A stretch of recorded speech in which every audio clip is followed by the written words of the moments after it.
Have you ever heard of a tribe that still prays to nature?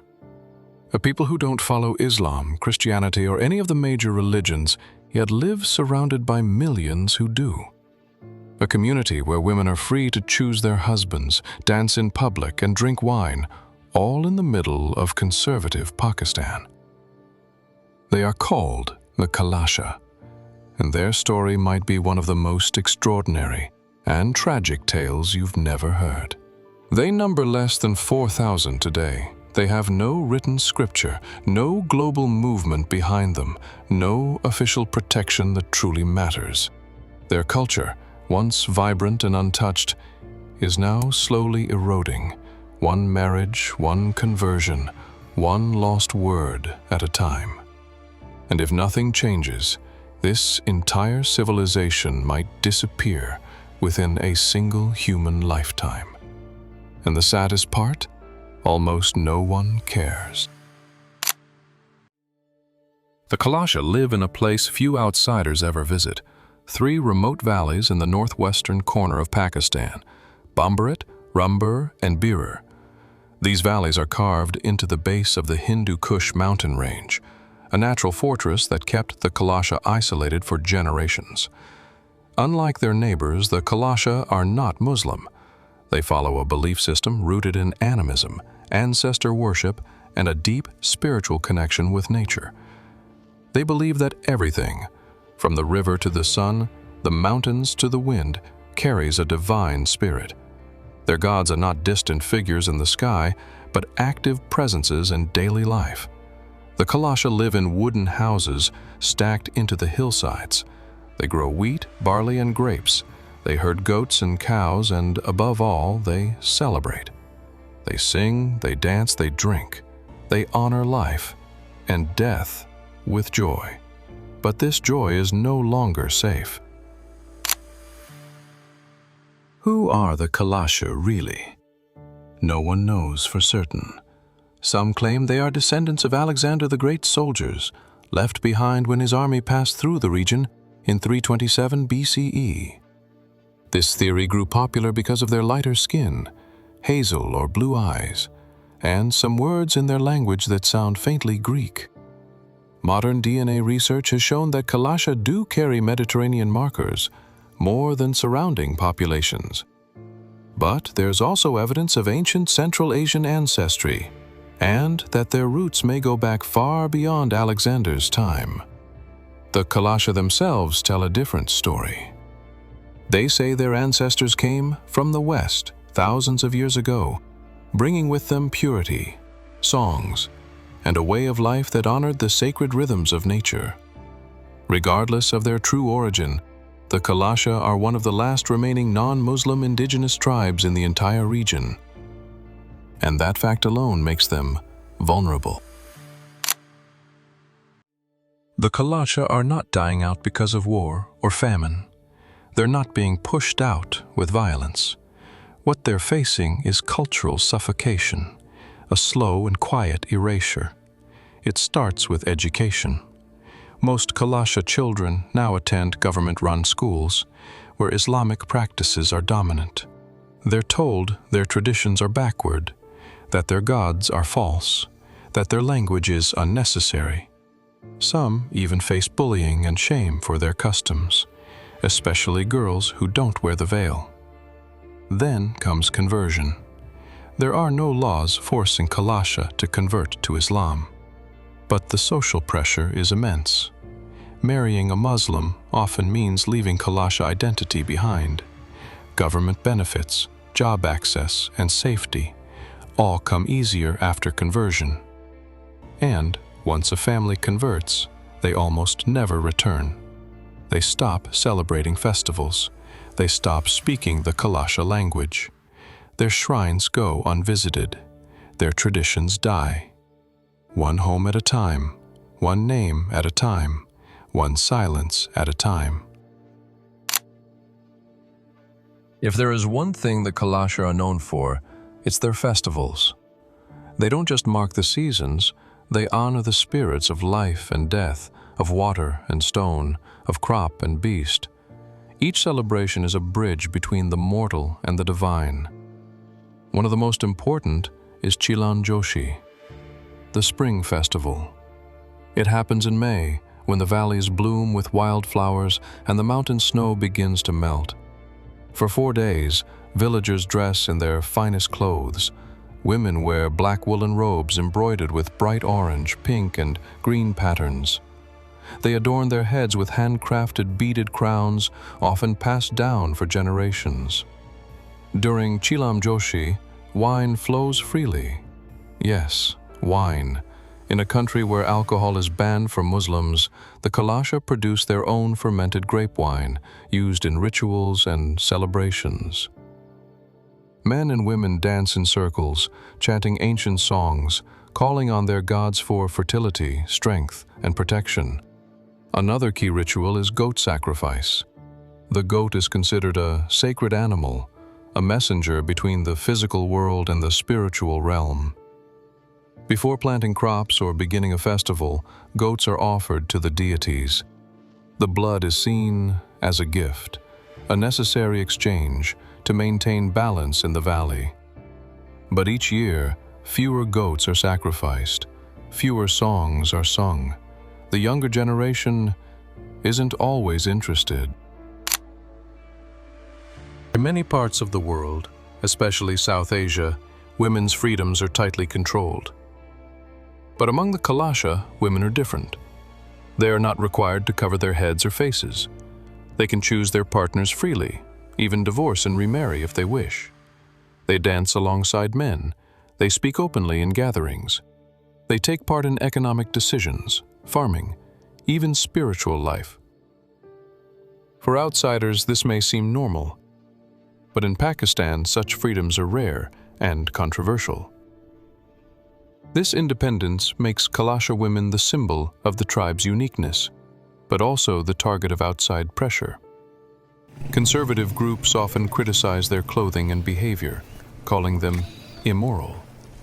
Some women are harassed when they leave the valleys. Others are pressured into converting and marrying Muslim men, sometimes voluntarily, sometimes not. When a Kalasha woman marries outside the tribe, she almost never returns. She adopts a new name, a new religion. Her future children will not speak Kalasha. They will not dance in festivals. They will not know the mountain gods. And just like that, another thread of the cultural fabric is lost. A culture lives not just in rituals or beliefs, but in language, in the way people name the world around them. The Kalasha language, called Kalasha Mun, is one of the most endangered Indo-Aryan languages on Earth. It has no formal writing system, passed down orally from mother to child. The words are deeply poetic. For example, Ispru, not just love, but a spiritual longing. Jestok, the goddess of family and hearth. Balimain, a horse-riding spirit that protects the tribe. When a word dies, an idea dies. When a language dies, a worldview disappears. And Kalasha Mun is disappearing fast. Today, fewer than 3,000 people speak it fluently, most of them over 40. In schools, children are taught in Urdu or English. TV, internet, and smartphones spread dominant languages, leaving little room for Kalasha. Once a language falls silent, it never returns. The Kalasha also preserve their stories through music and dance, rhythmic chants that go back thousands of years. Old women sing to babies. Men play flutes made from apricot wood. Festivals become libraries of sound. But without listeners, even the best songs fade. The Pakistani government officially recognizes the Kalasha as a protected minority. On paper, this sounds good, but in reality, protection means almost nothing. There are few development programs. Infrastructure in the valleys is poor. No hospital, functioning screws, roads, no internet or support services. Kalasha lands are being slowed by neighboring communities. Many Kalasha say they're being pressured off ancestral land, not through force, but through bureaucracy, religious zoning, and property disputes. When tribal elders raise concerns, they are often ignored. There is no Kalasha representative in national parliament, no strong political advocate, no media platform to amplify their voices. Some NGOs help, building schools, offering cultural support, but they're too few, underfunded, and often blocked by red tape. For all their official recognition, the Kalasha are treated like relics, beautiful, exotic, harmless, and disposable. To truly understand the Kalasha, you must hear their stories, their mythology, passed from elder to child in whispers and firelight. Their world is filled with spirits, not distant deities, but beings who walk beside them. Among the most powerful is Balamane, a mythical horseman who comes from the west during the winter festival. He protects the tribe and brings blessings, but only if he is properly honored. Then there is Jestak, the goddess of home and family. Every Kalasha house has a Jestak shrine carved into the wall. She watches over marriages, births, and the health of children. There are also spirits of the rivers, guardians of animals, and trickster figures who test people's morals. These are not just folk tales. They are living beliefs, shaping how Kalasha view death, justice, purity, and fate. Their mythology is not written in books. It is alive in festivals, in songs, in ritual dances. But as children are raised on smartphones, YouTube, and outside schools, fewer even know the names of their gods. And what is a people without its gods? The slow death of a culture isn't always dramatic. Sometimes it's just numbers. In 1970, Kalasha population was estimated at 10,000 plus. Today, around 3,500 to 4,000, and dropping. Fluent speakers of Kalasha Moon? Fewer than 2,000. Number of young people marrying outside the tribe? Rising every year. Number of children receiving traditional Kalasha education? Shrinking. But the numbers don't show the emotional weight of the loss. Ask any elder, and they will tell you, our language is thinner, our dances are quieter, our gods are lonelier. It's not just people disappearing. It's stories, songs, rituals, jokes, wisdom, worldview, gone forever. Story 1. The Girl Who Never Came Back. There was a Kalasha girl named Parina. She was 17, bright, funny, loved to sing. A man from a nearby town fell in love with her. He offered marriage, and she left. At first, she visited, but then less and less.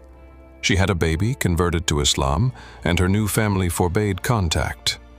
Now, her parents don't know if she's alive. Her family shrine is empty. Story 2. The Broken Temple. In Barir Valley stood an old temple dedicated to Jestak. It was used for over 500 years. In 2010, it collapsed after a heavy storm. Locals asked for help to rebuild, but funding never came. Now, a mobile tower stands nearby, but no shrine. Story 3. The Last Storyteller. One elder, Miraz Khan, was known as the River Voice. He knew over 300 Kalasha songs and could recite full myths from memory. When he died in 2021, none of his children knew the stories. They work in cities now. They don't sing, and so the stories are gone.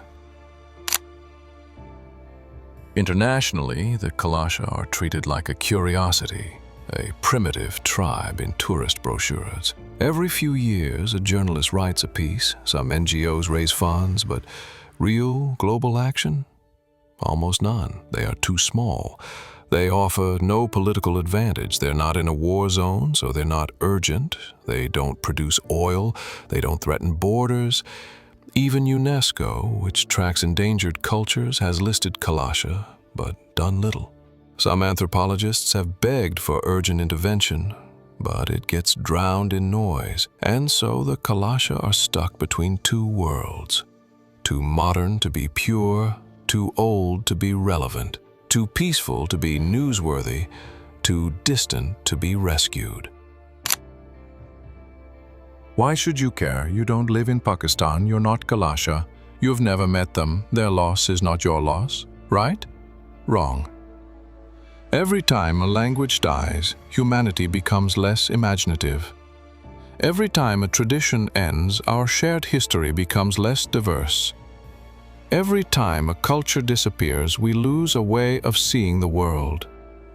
And make no mistake, the Kalash are not alone. Half of the world's 7,000+ languages could vanish this century. Entire tribes in the Amazon, Arctic, and Himalayas are disappearing. Once they're gone, no AI, no archive, no documentary will ever truly bring them back. You don't have to be Kalash to fight for culture. You just have to be human. This isn't just a sad story, it's a choice. Because there's still time.